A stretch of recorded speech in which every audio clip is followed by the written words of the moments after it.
smart are you? Mental athletes, begin. Would you like to be smarter? I feel like increasing my cortical tissue. I'm David Pogue, and on this episode of Nova Science Now, this is a real brain, a human brain. I'm going to extremes. Talk about a splitting headache. To unlock the secrets behind some of the most impressive brains around. From perhaps the greatest mind of the modern age, there's not one brain that has the same anatomy as Einstein. To a guy who can remember impossibly long lists of numbers. 418-592-597. Okay, that's highly freaky. To one with an amazing head for dates. What day will Christmas fall on in the year 2366? Sunday. Come on! That's nuts! What makes their brains so special? Wait, are you saying that you can tell stuff about a person's brain by the outside? Yes, and in the case of Einstein, one's definitely able to do that. Is genius born or made? This is like an outtake from the Star Wars prop department. We're diving under the hood. This slice here comes right across the top of his ears. And revealing new evidence of what it means to be smart. We can now evolve the definition of intelligence. And what you can do to improve your brain power. What does this mean? I'm going to find out how smart can we get. Up next on Nova Science Now. Have you ever wondered why some brains are smarter than others? Or if there's a way to get smarter yourself? I'm David Pogue, and I'm on a quest to explore the upper limits of brain power. To start, I want to check out one of the smartest brains that ever existed, Albert Einstein's. There's no doubt the guy was a genius. By his 20s, he had revolutionized our fundamental notions of space, time, and matter with his theory of relativity. A few years later, he figured out how gravity works. As if that weren't mind-blowing enough, he came up with E equals mc squared. Eventually, the great scientist moved here to Princeton, New Jersey. Can you take my picture? And in his honor, absolutely, he's memorialized with this statue. Not only that, there's a shrine dedicated to him in the back of a local clothing store. Next, you're going to tell me there's a Kennedy Memorial behind the deli. But what most residents don't know is that hidden inside this hospital is one of the best kept secrets in America. Over there. Albert Einstein's brain. Einstein's brain, the brain of the most famous scientist in the world, is in there, and they won't let you in to see it. It's been there for a dozen years. I'm unable to get access to it. It is a very bizarre story. Neurologist Fred Lepore would love to get his hands on it. He hopes it will reveal what made Einstein so smart. Was there something different about his brain? Believe it or not, we still have the chance to find out. Okay, rewind a bit. Einstein dies. Einstein died on April 18th, 1955. Thomas Harvey, the pathologist at the time, is expected to do a routine autopsy. Routine autopsy. But instead, what Thomas Harvey, the doctor performing the autopsy, decides to do is anything but routine. Without consent from Einstein's family, he decides to remove the brain. So the doctor on duty, not his partner, not his brother, took the brain and basically kept it? Yes. And started to study it? Yes. Harvey takes dozens, possibly hundreds of photographs, knowing what's coming up next. Because he's about to take the step you can't turn back from. He begins to dissect it over the next few days into 240 blocks. When you say a block, you mean a little cube of Albert Einstein's brain? Yeah. I can show you some if you care to see. You can get in there? I have pictures. These are the 2 glass cookie jars. We believe they hold about 180 blocks, although they weren't counted. You're talking about blocks of brain? Blocks of brain. Those things that are sort of that yellowish putty color are sections of brain, and each section of brain is surrounded by gauze. If you had all the access you wanted, you would find out, what, that he was a genius? You might find out he has some circuits that are different. Is it standard issue, or did Einstein really have a freakishly different brain?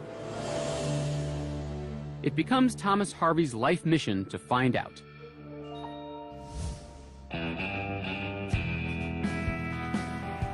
And when he loses his job at Princeton Hospital, Harvey quietly slips away, taking the brain with him. Can you imagine what the TSA would have said about his carry-on?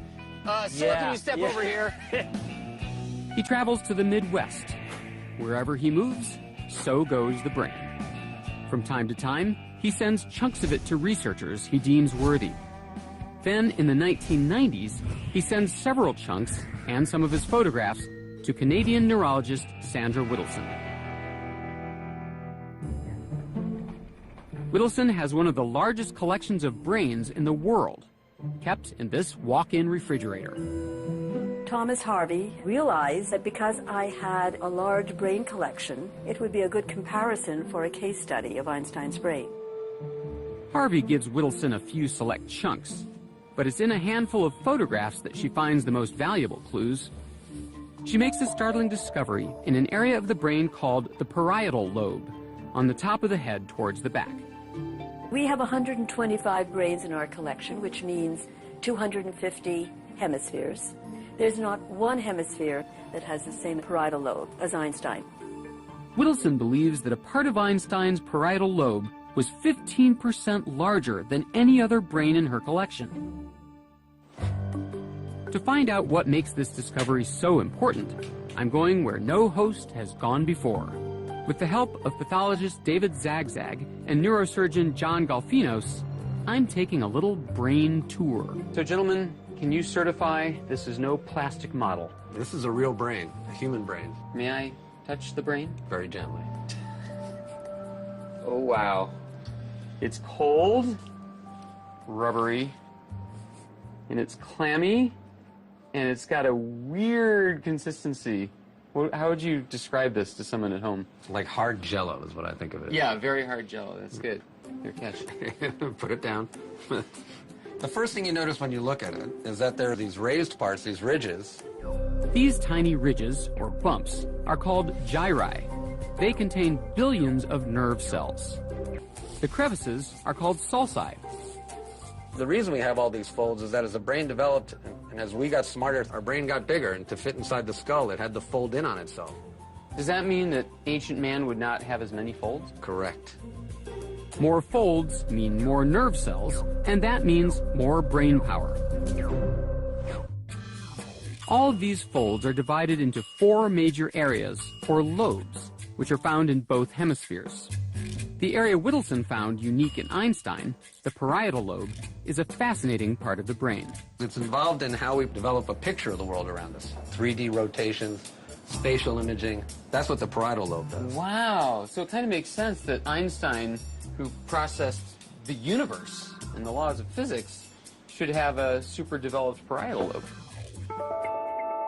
A unique parietal lobe could have helped Einstein think about space, time, and gravity in a way nobody ever had before.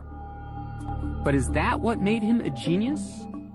Were his unique parietal lobes the key to his revolutionary mathematical concepts? Wow, that's like a perfect score. At Texas Tech University, Michael O'Boyle is doing research that could help answer this question. He's been studying the brains of math geniuses like 13-year-old Sham. Einstein was a great scientist. So many others like Stephen Hawking, Newton, they were all really great scientists. I do want to be a great scientist like them. Today, Michael is scanning Sham's brain to see what areas he uses to do complex math. This scan is called an fMRI. The F stands for functional. While Sham presses buttons to answer math questions displayed on the screen, the scanner detects increased blood flow in the parts of his brain that are hard at work. These areas are depicted as red. How much is Sham making use of his parietal lobes? It turns out, a lot.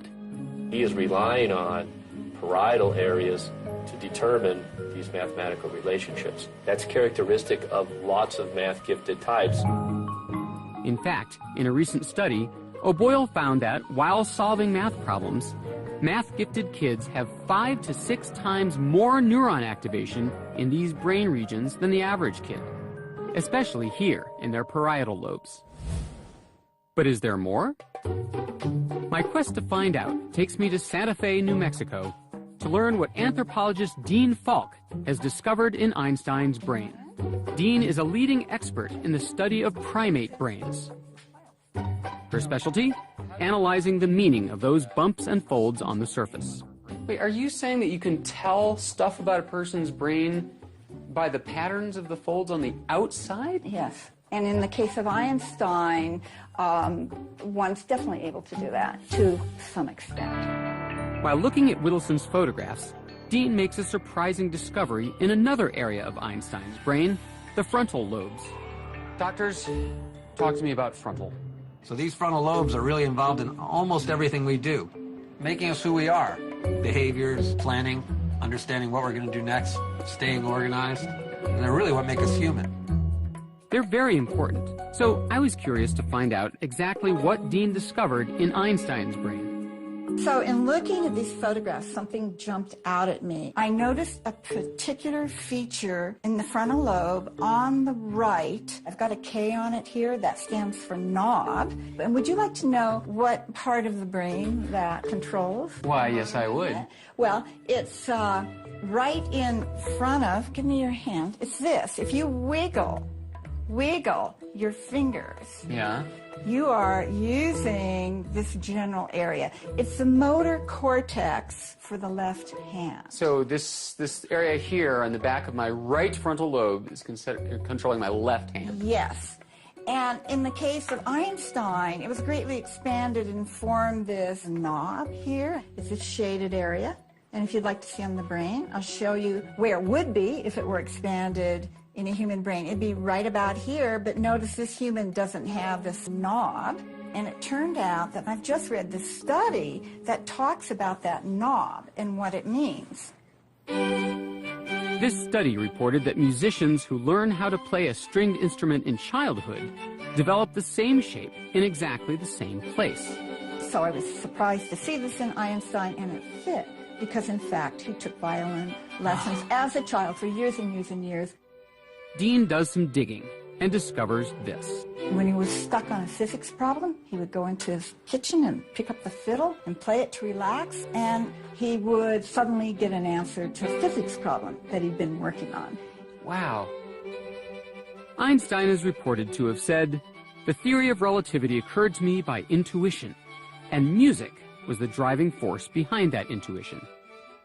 Einstein may have been born with extraordinary parietal lobes, but without his love of the violin, would Einstein have become Einstein? Einstein had the experiences in his life which allowed him to put to use a great brain. So both nature and nurture were really important for Einstein. With all this talk about brains, I was dying to find out more about my own. So I had some scans taken that show the surface of my brain and brought them to Dean to analyze. I don't suppose it's too much to ask if I have anything in common with Einstein. Well, very interesting question. Lo and behold, the same studies that show violinists develop a knob on the right side of their brains show that pianists develop something similar on the left. I've been told that you do play piano. Yes. And I want to ask you, have you done this a long time? Did you take, since I was a kid. How long? I started when I was 9. In fact, the piano is a big part of my life. I played through college, on Broadway, and I still play today. Well, I'm not surprised because this configuration fits with the findings of the study. I've developed an enlargement right here in my motor cortex on the left side of my brain, just as many other pianists do. So I have reshaped my brain through piano lessons. That is a reasonable hypothesis. But enough about me. Let's get back to Albert. What the heck happened to his brain? Before Thomas Harvey died, he returned those 2 cookie jars containing Einstein's brain here to Princeton Hospital, which has refused access to outsiders like Fred Lepore.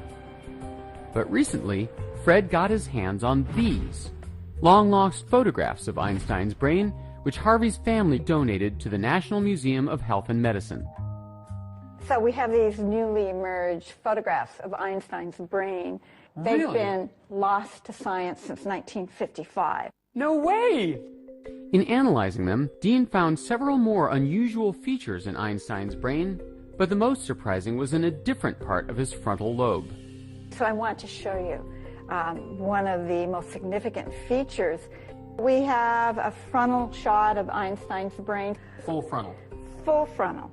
And over here on the right, you can see one big gyrus or convolution there, and then we have another one next to it, 2, 3, and then 4. So do you see that? 1, 2, 3, 4. Yeah, it's got four giant gyri. That's right. This is very unusual because most of us have 3. So Einstein's brain has 4 big ridges on the front right side, and Yes. most people have 3. Correct. So does that mean anything? Does that make him smarter? Does more surface area mean more cognition? Well, we can only speculate, but this part of the brain is called prefrontal cortex, and it's involved in higher cognitive functions. Wow. Including remembering things, keeping them online, and my favorite, daydreaming and planning the future. So it's perhaps appropriate because Einstein was famous for his thought experiments. And it's possible, maybe even likely, that this part of the brain formed the substrates for some of his, remarkable abilities. But it isn't just Einstein's prefrontal cortex that's remarkable. Is there anything else that you discovered by studying the brain? The entire brain's unusual.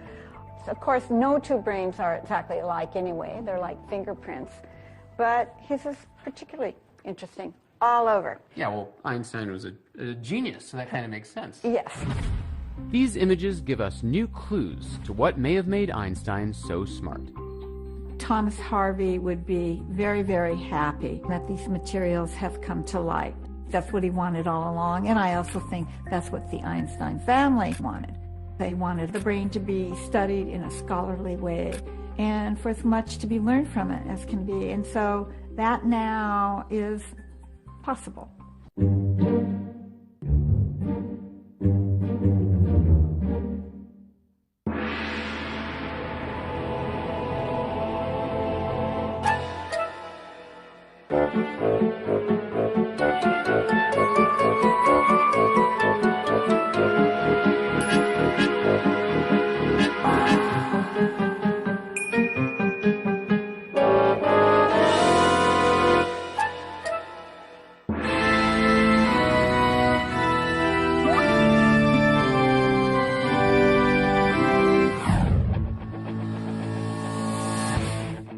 Being smart involves many skills.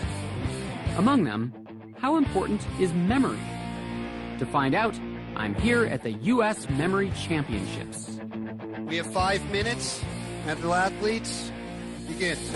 First round, memorize 500 numbers in order in just 5 minutes.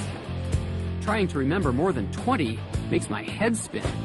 Nelson Dellis, a previous champion, memorizes 303 of them, making him the winner of this round. Oh, come on! It's rigged! It's stacked against people with bad memories. Next, I have 5 minutes to memorize the exact order of an entire deck of cards. Maybe I'll get extra points for creativity. Or not. Of course, Nelson beats everyone, recalling the order of the entire deck in 87 seconds. Unbelievable. Unbelievable. How smart is this guy? And how does he do it? I pictured Olivia Newton dunking a helmet. Huh? Olivia Newton? Dunking a helmet?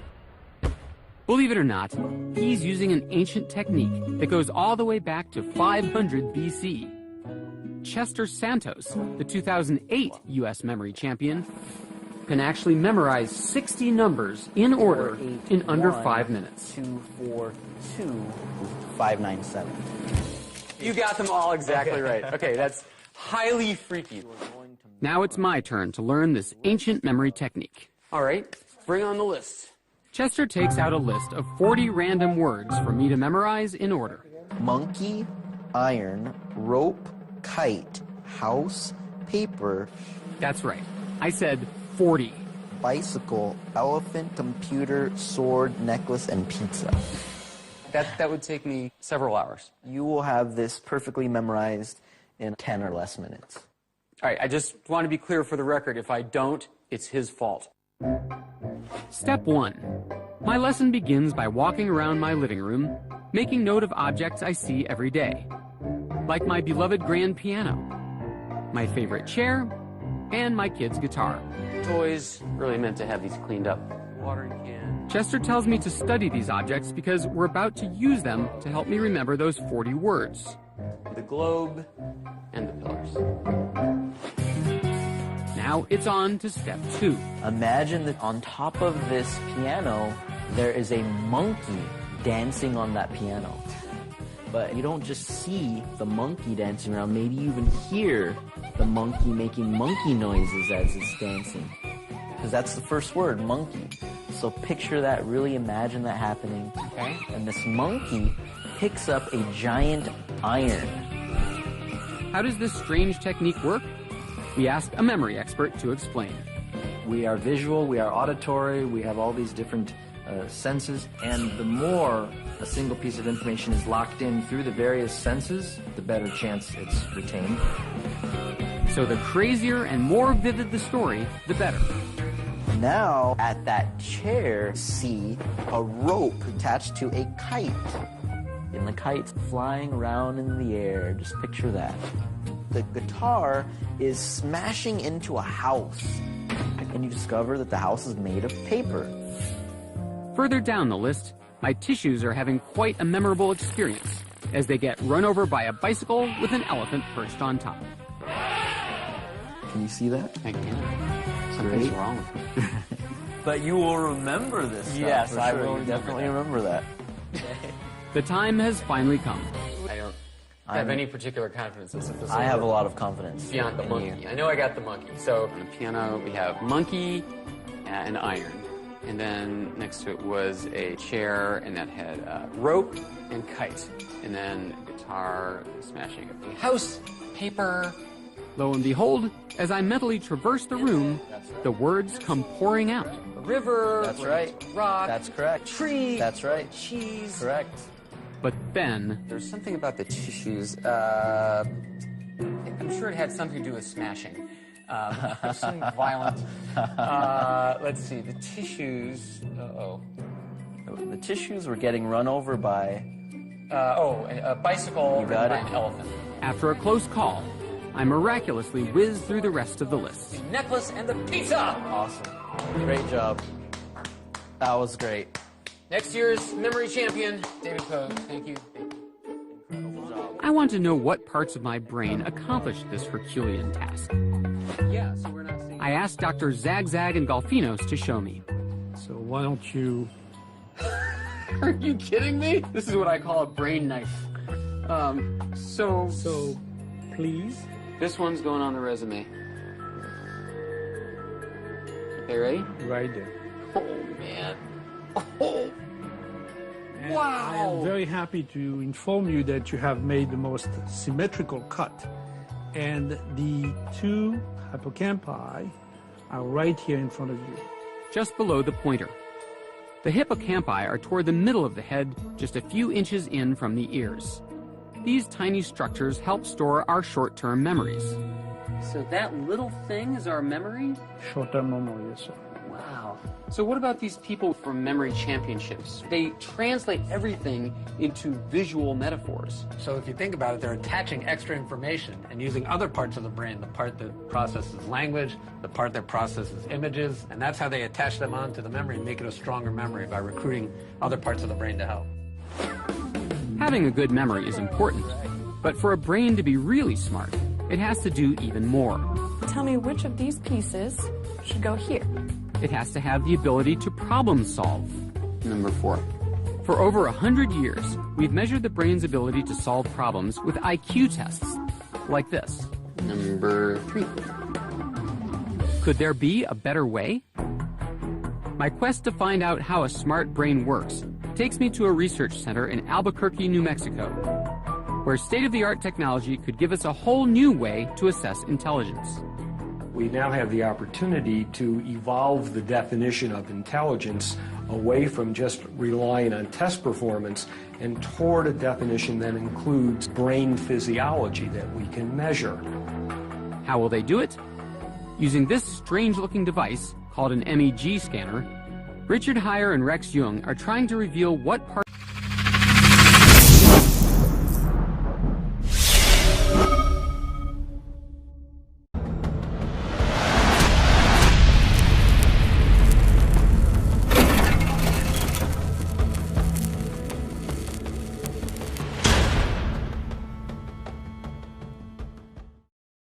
parts of the brain we use when we're problem solving. This is like an outtake from the Star Wars prop department. Yes.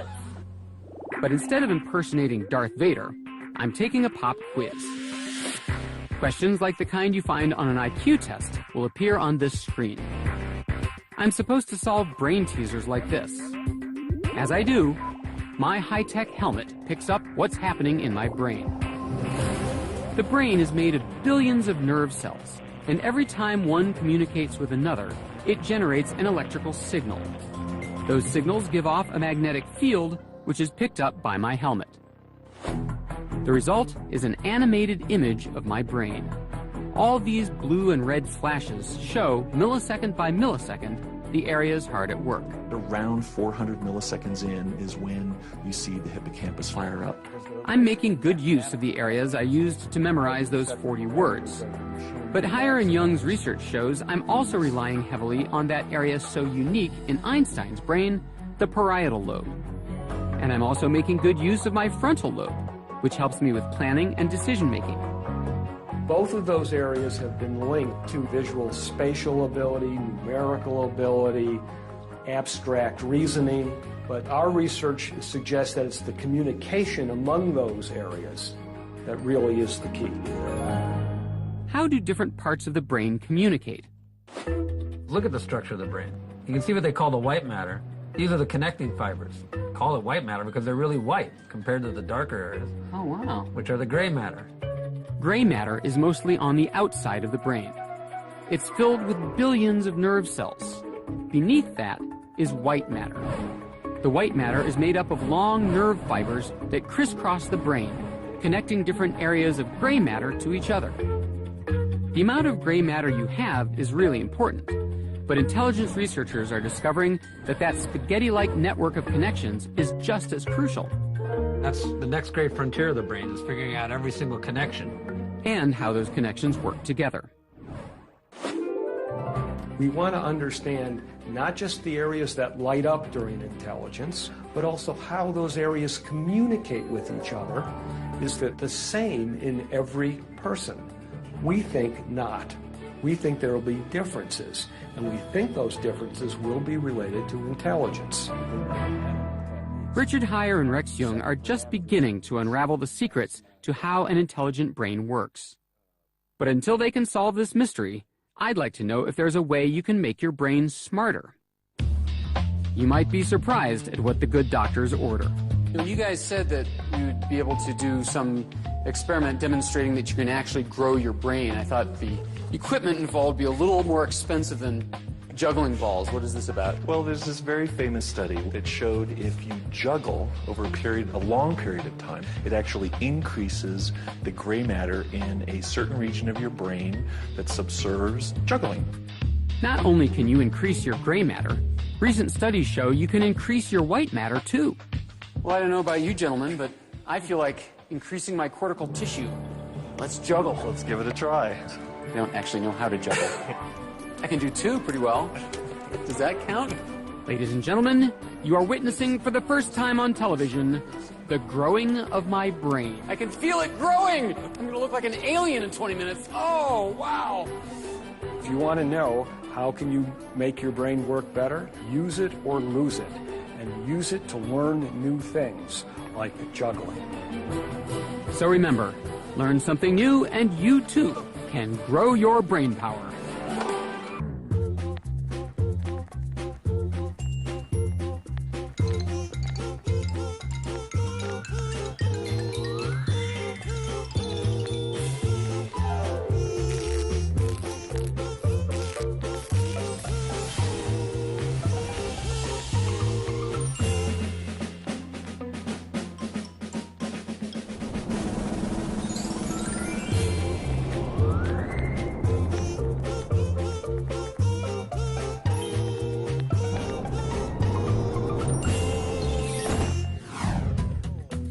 Every brain is unique, but few are as extraordinary as George Widener's. What I experience walking down a city street is completely different from what George experiences. 24-hour active driveway? I don't like that one. George is on the hunt for numbers. When he finds ones he likes, he plays the most amazing game. The 515527. He took out May 1st, year 5527. George has transformed this random number into a calendar date. Wait. So- 5527, like the super future? Yes. Long time from now. What he does next is absolutely amazing. And that is that's a Sunday. Come on! You can actually find a calendar from the year 5527 on the internet, and you'll see that he's right. George is what's known as a calendar calculator. Give him a date, and he'll tell you what day of the week it falls on. All right, so March 9, 1871. What day of the week was that? Looks like a Thursday. Holy cow, it was indeed a Thursday. What day will Christmas fall on in the year 2366? 2366, December 25th. That's a Sunday. Come on! That's nuts! You're right. How does he do it? How does the brain accomplish such extraordinary feats? When I try to calendar calculate, here's what happens. George gives me a date, February 20th, 2002. So you do your thing, and I'll do mine, and we'll see who gets there first. Okay, and mark it, set, go. All right, so... I try to figure it out based on instructions I found on the internet. Wait, is this your leap year? First, I calculate the total number of days between now and the date. I'm getting 3,741 days between. Divide that by 7. Is a Monday. If the remainder is 0, it will be the same day of the week as today. If the remainder is 1, it'll be 1 day earlier. That's Tuesday, Wednesday, Thursday. So I'm going to say February 20th, 2002 was a Thursday. That's interesting how it shifts. Like it's a Wednesday actually, but Oops. It shifted because I forgot to account for a leap year. Hold on. Wednesday. Now I'm getting Wednesday, just So, like you. What? Could you tell me how you did that again? No. Oh, okay. How does George do it? He says he's not doing any math. Instead, he sees numbers line up to form a calendar. He finds the date and sees the day of the week. Today, George uses his calendar calculating to create fascinating paintings. Each one is filled with numbers and calendar dates. He's an accomplished artist, but that wasn't always the case. When he was a child, teachers couldn't figure out what was wrong with him. I was labeled both gifted and learning disabled. So he withdrew into himself, finding comfort in calendar dates. And they became an obsession that disconnected him from the world. It took years for George to find out why. Finally, he was diagnosed with a rare condition called savant syndrome. I am a calendar savant, a high-functioning calendar savant. Psychiatrist Daryl Treffert, a prominent expert on savant syndrome, has documented about 300 cases of people like George who were born with extraordinary skills. In the process, he's also found around 30 truly bizarre cases where people were transformed into savants, seemingly overnight. These are people who have an injury or a disease, and all of a sudden some ability cascades forth, which was never there before. He calls them acquired savants, and they represent some of the most mysterious cases in the field of brain science. One of them is Derek Amato. He became a pianist after a severe head injury. So let me get this straight. You dived into a swimming pool and hit your head on the bottom. You came to a week later, and what? Derek started to suffer from headaches and memory loss that still plague him today. But then something unexpected happened. Barely a week after the accident, he was hit with an uncontrollable need to play the piano. He sat for hours playing this melody over and over again.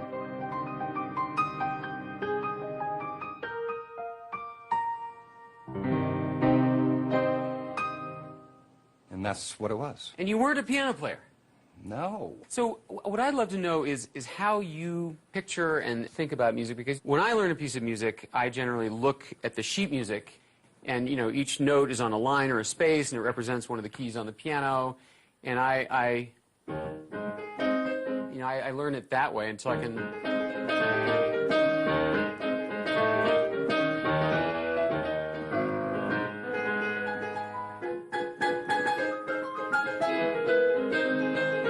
So that's all written out by the composer, specifically? That would take me a year to learn, maybe 5.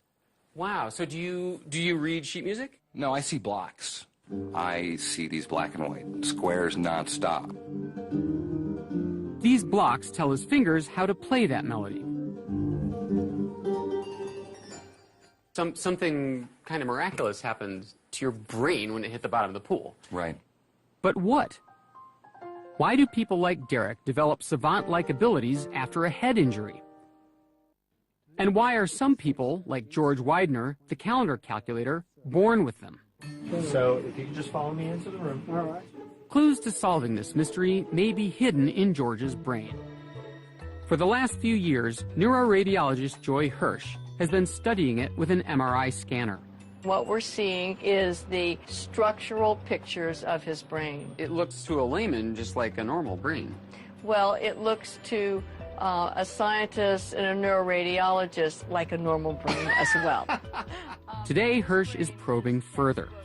She's taking fMRI scans of George's brain. This scan detects increased blood flow in the areas of his brain that are at work. And this is George's brain when he's calendar calculating. What we're seeing here are 2 slices of George's brain. So here on George, we could this Stand slice still, here, George. slice it. So this slice here comes right across just about the top of his ears. And this slice here comes right across the top of his head. Here. And what's really interesting about this is that most of the activity, as you can see by the concentration of the yellow blobs, is on one side of the brain, and that's actually the left side of the brain. What does that tell you? What reaction do you have? Are you like, oh my gosh? Or are you like, aha, just as I theorized? I mean, what? Well, this was a complete surprise because typical brains in any task are much more symmetrical. This is the fMRI of a typical brain at work. Both the left and right hemispheres show activation. But when George is calendar calculating, that doesn't happen. The activity pattern on the right side of the brain is very sparse in a way that might suggest some kind of shutting down of one side of the brain. So this is quite extraordinary. It is as if the tools of the brain that he needs to do that task become highly focused. That is, he uses very specific areas of the brain and doesn't use others. For a savant to have only one side working, well, to me, I would interpret that as saying the other side is shut off or isolated, and this side is using all of the available processing power of the brain, but only on 1 or 2 tasks, instead of the hundreds or thousands of tasks that the whole brain normally handles at one time. All that processing power is going into one little thing, calendar calculating. But how about people who suddenly develop savant-like abilities later in life? Like Anne Adams, an extraordinary case of a scientist turned painter. Over several years, while Anne was stricken with a rare brain disorder that slowly diminished her ability to speak, she simultaneously developed an obsessive need to paint, a need to make art that took over her life. She produced hundreds of paintings. Brain scans taken over several years give us a rare glimpse at what was happening in Anne's brain. In areas associated with speech, nerve cells were dying off. These areas are highlighted in blue. But in the areas highlighted in orange, something very different appears to be happening. The right posterior part of the brain, the part that's involved, we think, with production of art, is starting to remodel and rebuild. This loss of function in her language circuit accelerated the growth in her visual circuitry. I think the brain compensates for the loss. This is exactly what happens. As you lose one circuit, another circuit is turned on more of the time. It compensates and it develops new skills that allow us to cope. I showed Joy Hirsch Ann Adams' scans to see what she had to say. So it's a very interesting case where the balance of the brain was altered, and during the course of this alteration, the other side of the brain appears to have compensated with the emergence of new talents, almost savant-like. Wow. These functional brain scans are helping us decode the mystery of savants like George, and may help us understand how people like Ann Adams and Derek Amato can suddenly acquire remarkable talents. Thank you, man. Beautifully done.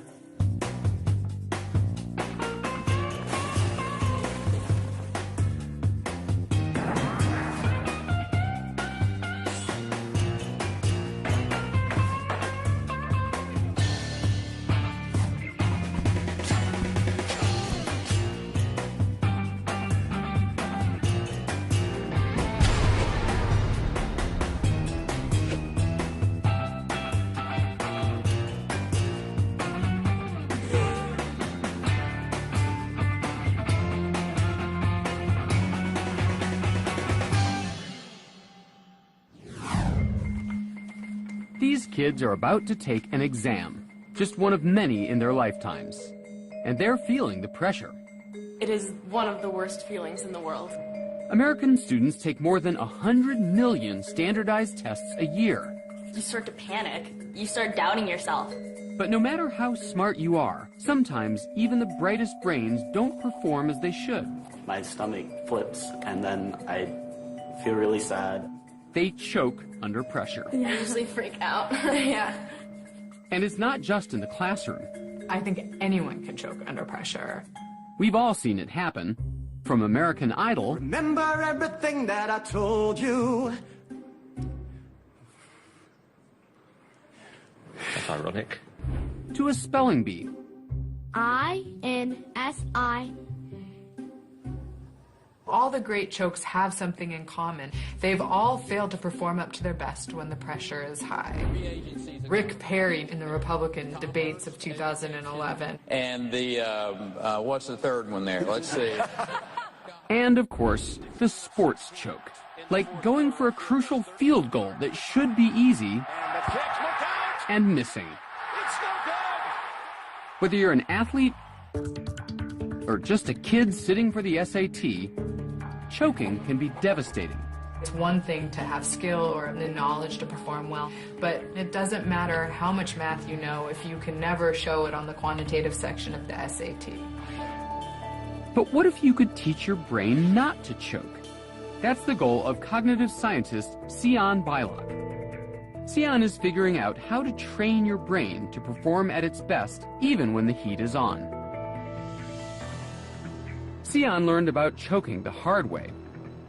Soccer, I think, was my one really true passion. My name is Sion Beilock, and I'm a soccer goalkeeper. At 16, she was a star goalie in the Olympic Development Program. Then, one day, a national coach came to see her play.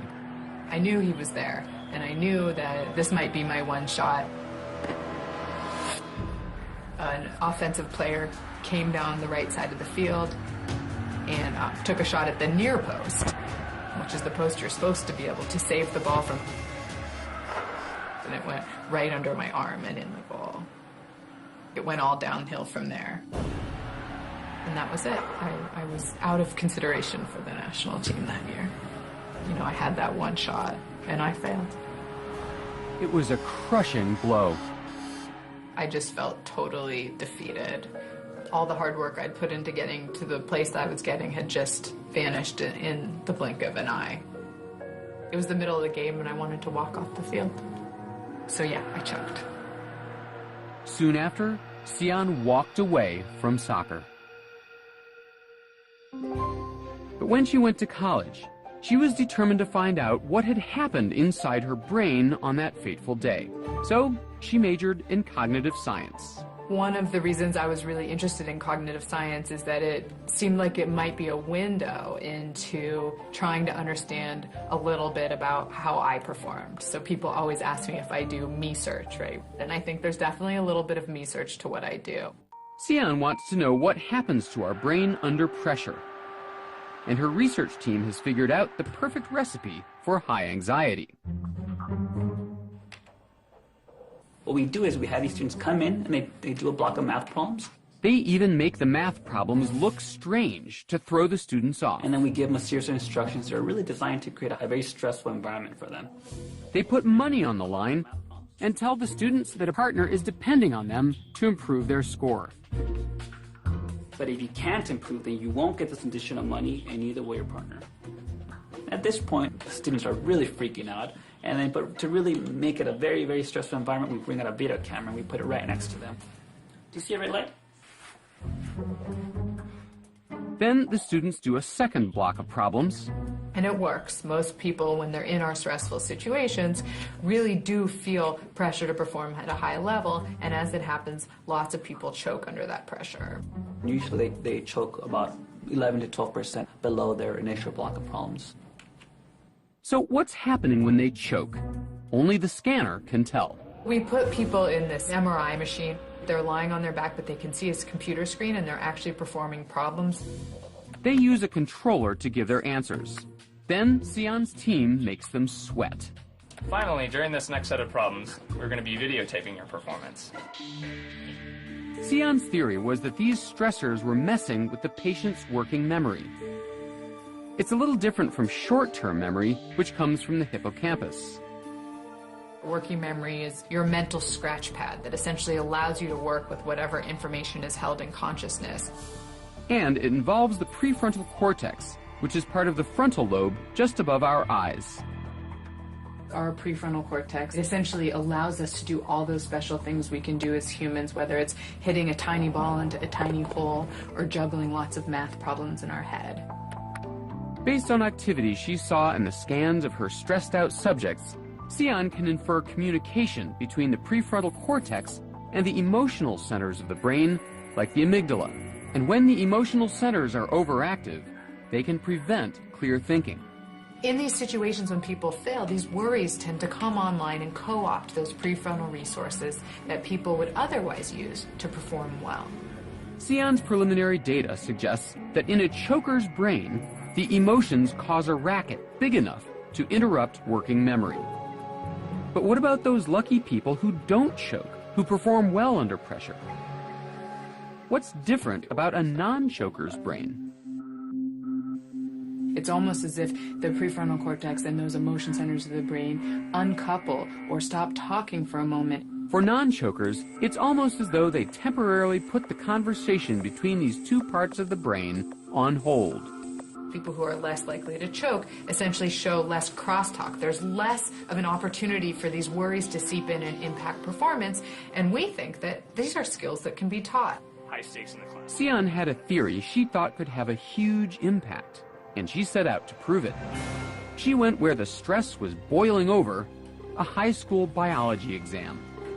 Just before the test started, Xian's team gave the kids an extra assignment.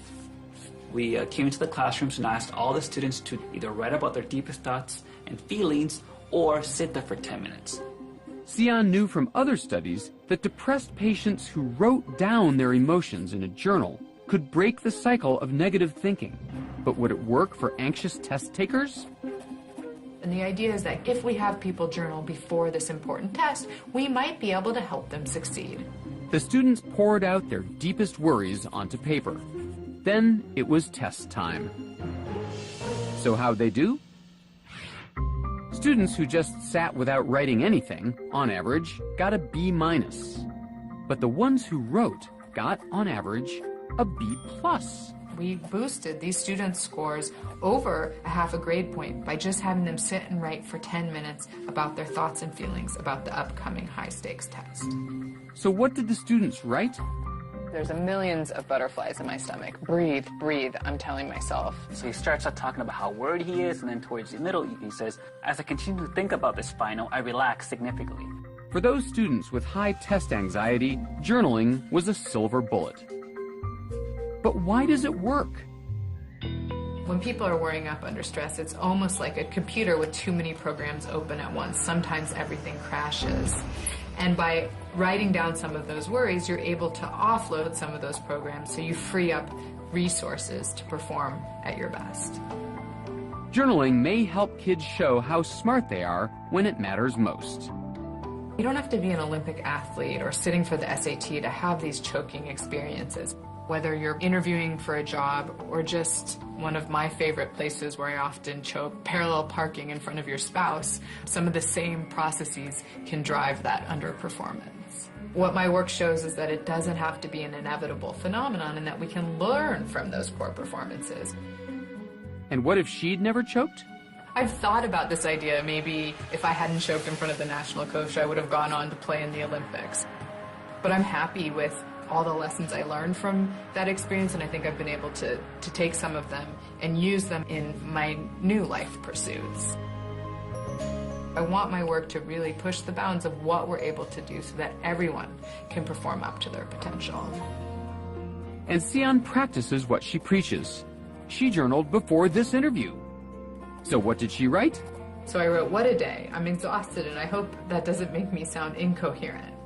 I need to just focus on the present, on today, and have fun with it, and not let my thoughts or worries about tomorrow or the next day seep in." And did it help? Sure. Did I ace my interview? Then yes.